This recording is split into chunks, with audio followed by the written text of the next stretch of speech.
Bueno, comenzamos con el cuarto y último bloque correspondiente a esta clase primera. Vamos a continuar con el desarrollo del articulado del Código Penal en lo que respecta a delitos contra la propiedad y básicamente ahora lo que vamos a hacer es continuar con el desarrollo cronológico de los artículos. Bien, hasta aquí hemos visto artículo 162, hurto simple, 163, hurtos agravados, 163 bis, agravante genérica del hurto, 164 robo simple, 165 el delito de latrocinio, homicidio en ocasión de robo, y ahora vamos a continuar con el artículo 166 del Código Penal. El artículo 166 del Código Penal lo que habla o lo que establece son las agravantes genéricas del robo. En este sentido, podemos decir, el artículo 166 arranca en su precepto legal diciendo se aplicará reclusión o prisión de 5 a 15 años y enumera 12 incisos. El primer inciso establece si por las violaciones ejercidas para realizar el robo se causara alguna de las lesiones previstas en los artículos 90 y 91 del Código Penal, lógicamente. Este primer inciso, el inciso primero, se trata en primer lugar de un delito de ofensa compleja, es decir, que protege tanto a la propiedad como a la integridad física de las personas. Es decir, estamos hablando de un robo en donde para realizar el robo precisamente se causan lesiones, entonces estas lesiones tienen que ver con el bien jurídico tutelado, protegido, que es la integridad física de las personas. De este modo, entonces el robo se agrava si por la violencia ejercida para la perpetración del robo y el apoderamiento de los objetos o de los elementos, el autor, ¿sí?, del hecho o sus cómplices causa a una víctima o a un tercero lesiones graves o gravísimas. Así dice el precepto legal. A su vez, sean estas dolosas e incluso las preordenadas al robo, culposas, que serían accidentales o ocasionales, o preteritencionales. Es decir, cuando hablamos de lesiones graves son las que están previstas y tipificadas en el artículo 90 del Código Penal, y cuando hablamos de las lesiones gravísimas son las que estipula o están previstas en el artículo 91 del Código Penal. Bien, que son delitos contra la persona.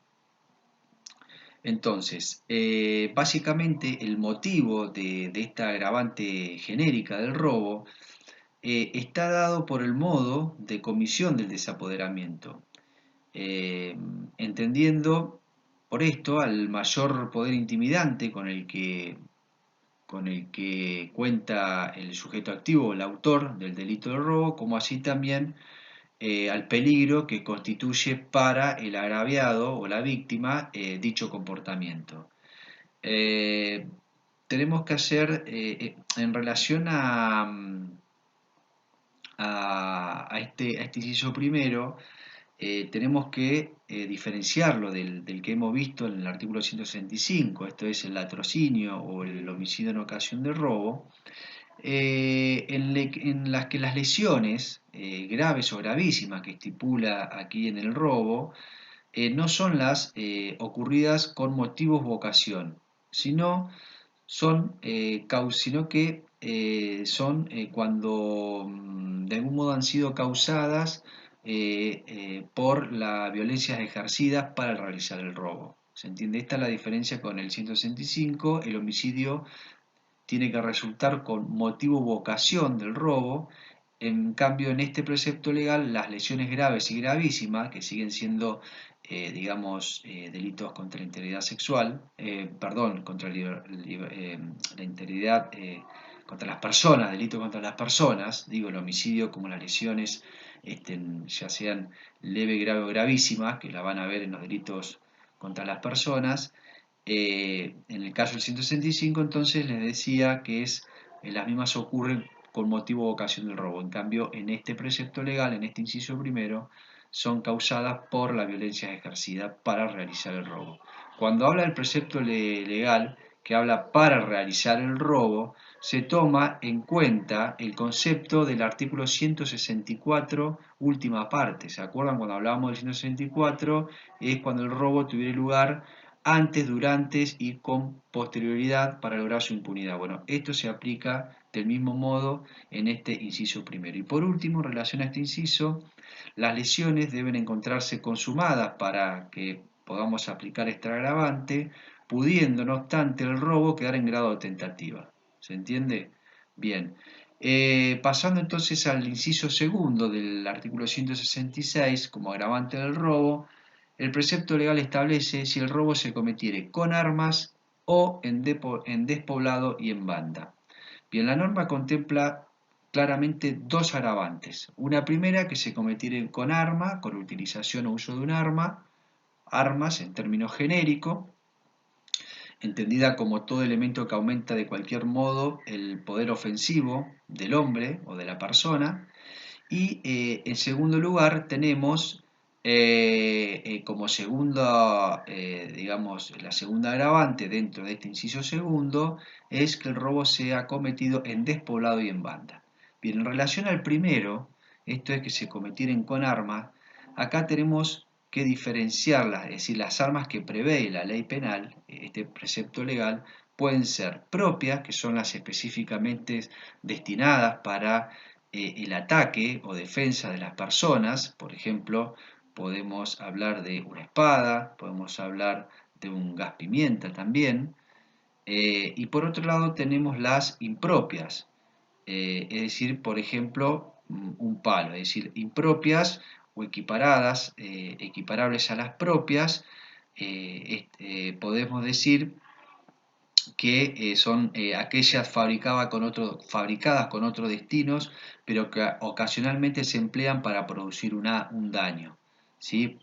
Como también podemos poner como ejemplo un cuchillo de cocina, como arma impropia.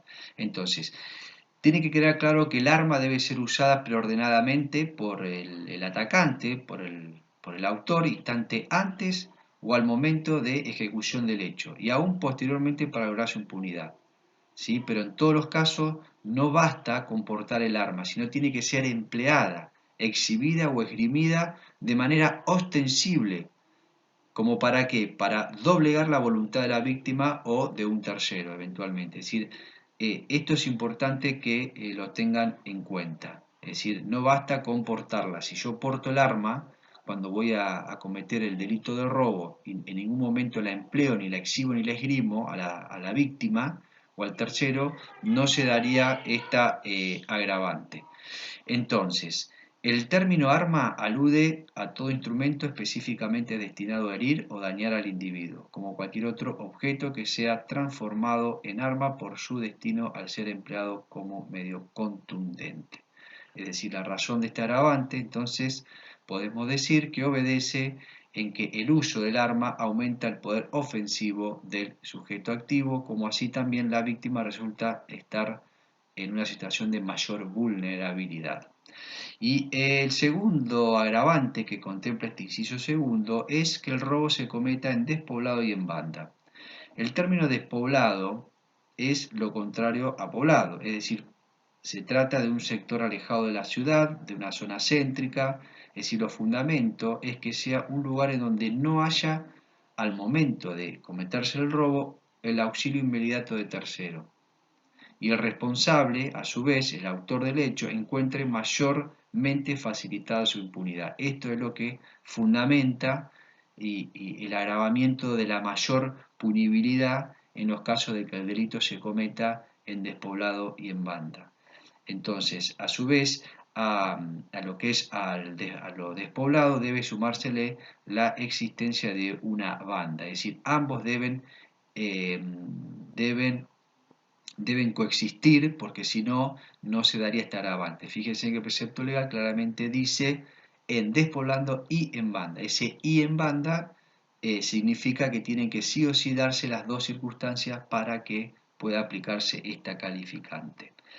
Eh, de modo que, entonces, a lo despoblado debemos sumar la existencia de una banda, como les dije, es decir, banda entendida como la reunión de tres o más sujetos, quienes pueden dividirse sus tareas, ¿no es cierto?, al momento de cometer el hecho. Lo que sí es importante y que hace falta es que tomen parte en la ejecución del hecho, en los actos ejecutivo del robo, sean como autores o como cómplices. ¿Se entiende? Es decir, aquí tienen que sí o sí los tres participar en la ejecución del robo.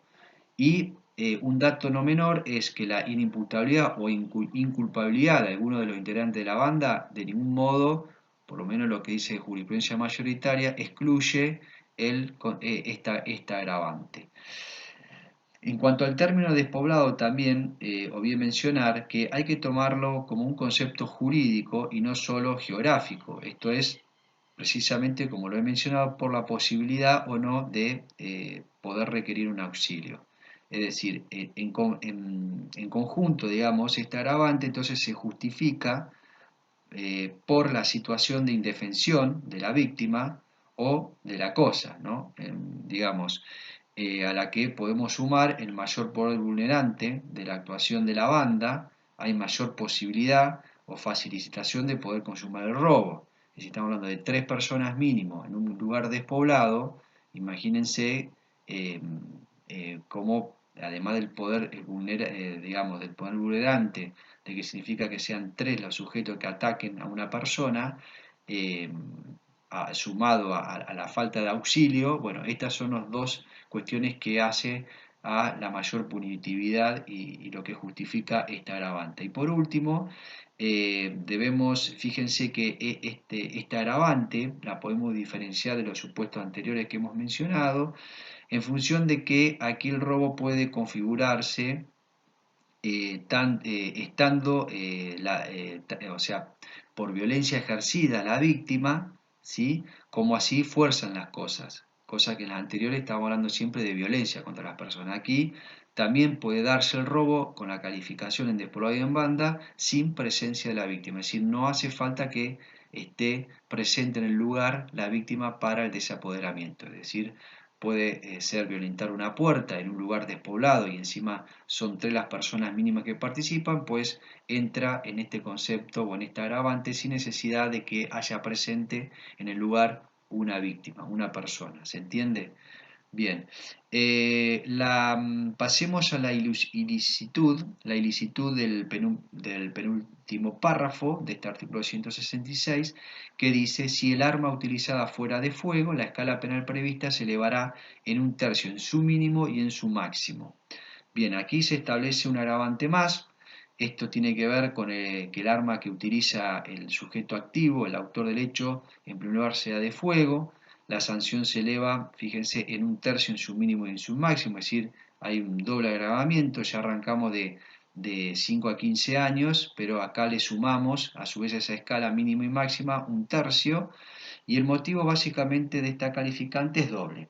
Es decir, al igual que del robo con arma, cuando estuvimos hablando del robo con arma en términos genéricos, el mayor poder intimidatorio en función del elemento utilizado, aquí se le agrega el peligro real y concreto para la vida e integridad física del sujeto pasivo. Es decir, si yo ingreso con un arma de fuego apta para producir disparo, está cargada, lógicamente que además del poder vulnerante, poder intimidatorio que posee un arma de fuego, ¿sí? para perpetrar el robo, tenemos que agregar el peligro real y concreto en que corre riesgo la vida o la integridad física de la víctima. ¿Se entiende? Por eso el motivo de esta calificante es doble, por estas dos razones. El arma de fuego, en sentido propio en este caso, debe haber sido utilizada, ¿sí? por el sujeto activo durante todo el intercrimini, es decir, desde el comienzo de ejecución hasta su consumación, y como también es muy importante para este caso, es precisamente poder acreditar, ¿sí? la aptitud de disparo del arma de fuego, ¿sí? Es decir, sí o sí, además de utilizarla como medio intimidatorio, debe también establecerse de que el arma de fuego es apta para producir disparo. Por eso, cuando se secuestra un arma de fuego en la escena del crimen, supongamos siempre sometida a peritaje, a una pericia de arma, pericia balística, en donde se determina la conservación del arma, ¿sí? Como así también el estado en que presente y si es apta para producir disparo. Es muy importante esta pericia que se practica sobre las armas utilizadas por el autor del hecho para efectivamente determinar primero si estaba cargada el arma, si era apta para producir disparo y en qué estado se encontraba. Si esta circunstancia podemos demostrar esta circunstancia, ya estaríamos dentro de esta calificante. Si tiene que ambos extremos tienen que estar presentes para que la agravante prospere. ¿Qué podemos, arma de fuego no es más que un elemento normativo del tipo y esta la podemos, está descripta o de alguna manera definida por el artículo 3 de la ley 20.429, que es la Ley Nacional de Armas y Explosivos, aprobada por decreto 395/75 del Poder Ejecutivo Nacional, que es la normativa que utiliza comúnmente los peritos balísticos o de armas para efectuar estas pericias. Es decir, son definidas como todas aquellas que utilizan la energía de los gases producidos por la deflagración de pólvora para lanzar un proyectil a distancia. Por eso los aire comprimidos, por ejemplo, no están alcanzados porque no son considerados armas de fuego. Otro de los aspectos a tener en cuenta es el tipo de arma. El arma puede ocurrir de las armas que ocurren en la práctica, se hallan armas de fabricación casera, así las denominadas tumberas, pues que esas también son consideradas lógicamente armas de fuego e incluso armas de fuego de guerra por ser prohibidas.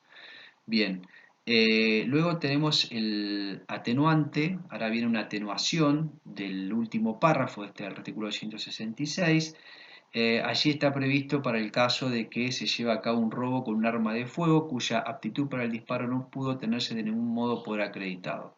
Vieron cuando yo les señalé en el precepto anterior que el arma tiene que estar cargada y ser apta para producir disparo. Bueno, aquí sería el caso a la inversa, en el caso de que no se pueda hallar el arma de fuego, que haya sido, supongamos, indicada o señalada por la víctima, que fue desapoderada y que puede dar cuenta o puede atestiguar de que el sujeto, el autor del hecho, utilizaba un arma de fuego en apariencia, no interesa, pero si ese arma no se logra secuestrar y no se puede determinar su aptitud para el disparo, entraría en esta atenuante que estamos hablando de que la pena es de 3 a 10 años, es decir, baja. De 5 a 15 baja de 3 a 10 la pena. Es decir, bueno, y después también establece el precepto legal armas de utilería, por ejemplo, las que sirven para una obra de teatro, de cine, son las que son utilizadas. Se trata de, en definitiva, de todo objeto que tiene forma de arma propia o impropia, pero que en realidad no lo es. También en este último concepto ingresa el arma de juguete, entiéndase por tal a todo objeto atractivo con que se entretienen los niños, ¿sí? Armas de juguete, pero siempre y cuando, esto es importante, el tipo de arma utilizada por el autor del hecho, por más que sea de utilería o de juguete, en la realidad tiene que imitar o reproducir las características externas de una verdadera, es decir, se trata de una cuestión de hecho. Y yo les puedo asegurar que si van a una armería, hoy en día se practica mucho en polígonos de tiros con armas, con réplicas, son similares, pero uno no se da cuenta si no le ve el grosor del caño del arma, no te das cuenta que no es una verdadera. Es impresionante lo que son armas que se utilizan por una cuestión de costo, son de aire o son tipo aire comprimido, pero son idénticas. Bueno, si uno comete un delito con ese tipo de arma, entraría dentro de esta atenuante. Es decir, básicamente la razón de este tramo de este precepto se centra en la mayor intimidación que provoca el empleo del arma de estas características durante el robo, aunque no juega el agravante del párrafo anterior cuando dijimos porque en este caso no se acredita el poder vulnerante del elemento utilizado, es decir, del arma utilizada de utilería o de juguete. ¿Por qué? Porque no corre riesgo, no hay un peligro concreto y real de vida o de integridad física que corre la víctima, porque lógicamente es de utilería o de juguete, digamos. Entonces no produce daño en sí, no es un arma de fuego, eh, como lo hemos mencionado. Bien, hasta aquí entonces las agravantes genéricas del robo. Luego están las agravantes específicas del robo, que del mismo modo cuando hablamos del 163, bien aquí como agravantes del hurto, acá tenemos las específicas del robo. El artículo 167 señala lo siguiente: se aplicará reclusión o prisión de 3 a 10 años. Inciso primero, si se cometiera el robo en despoblado. Bueno, aquí en cuanto al concepto de robo ya lo hemos desarrollado cuando vimos el artículo 164, y en despoblado es lo que acabamos de mencionar en las agravantes del 166. Con lo cual nos remitimos a lo dicho allí. Inciso segundo, si se cometiera en lugar poblado y en banda. Aquí lo mismo, lugar poblado. Y banda, estamos hablando en idéntica remisión a lo que ya hemos tratado en estos términos en el artículo anterior. Inciso 3, si se perpetrara el robo con perforación o fractura de pared, cerco, techo, piso, puerta o ventana de un lugar habitado o sus dependencias inmediatas. Bien, en relación a este inciso tercero, el código contempla claramente la figura del robo con perforación o fractura, o como se denomina, robo con efracción. Entonces podemos definir o podemos decir de que hablamos de fracción cuando el sujeto efectúa un corte, un rompimiento, una fractura, una perforación, una demolición o destrucción del medio defensivo y a través del uso de una energía física. Quede claro que no se incluye el uso de fuego o ácidos, no están incluidos para el concepto de fracción. Perforar significa agujerear, horadar, taladrar, etcétera, es decir, atravesar totalmente de lado a lado. Y fractura importa romper, cortar, quebrar, destruir, etcétera. Es decir, no hay fractura cuando a la defensa no se la ha quebrantado destructivamente. Por ejemplo, cuando se han separado los barrotes de un calabozo sin quebrarlos, o de una verja. Supongamos una verja, ¿sí?, de una casa, no estaría dentro del concepto de fractura si separamos los barrotes y solamente eso, y no los rompemos, no se produce una rotura, digamos. Entonces, tanto la perforación como la fractura, para ser típicas, deben recaer, como dice el precepto legal, sobre una pared, un cerco, techo, piso, puerta o ventana, y de un lugar habitado, aunque el lugar habitado sea en forma transitoria, por ejemplo una casa quinta, ¿sí? Si la razón de ser de este agravante radica tanto en la peligrosidad demostrada por el autor del hecho al utilizar estos medios vulnerantes para vencer las defensas que se oponen al apoderamiento, como en la violación del domicilio. Tanto la perforación como la fractura tienen que realizarla el autor del apoderamiento o un tercero en connivencia con él. Eso es lo que marca el precepto legal, digamos. Aunque cabe aclarar que la acción de quien aprovecha la perforación o fractura realizada por un tercero que no participa supongamos en la acción, o sin que aquel participe de la acción de no califica el hecho, ¿sí? También la norma castiga toda perforación o fractura que se practique sobre la dependencia inmediata, vale decir, todo espacio accesorio a la casa y que le integren, por ejemplo, un garaje, un patio interno, una terraza, etcétera, ¿no? Digamos, estas dos modalidades pueden ser ejecutadas por el autor del hecho, ya sea en el exterior o en el interior de cada una de ellas. Digamos. Por ejemplo, hacer un boquete en la pared que divide el living con el dormitorio. Bueno, aquí se aplicaría el agravante. Es decir, lo importante es que las defensas sobre las que recae el comportamiento estén puestas o predispuestas como medios de cercamiento, de defensa de las cosas encerradas y que uno quiera proteger. ¿Se entiende? Es decir, representan un resguardo. Básicamente es eso.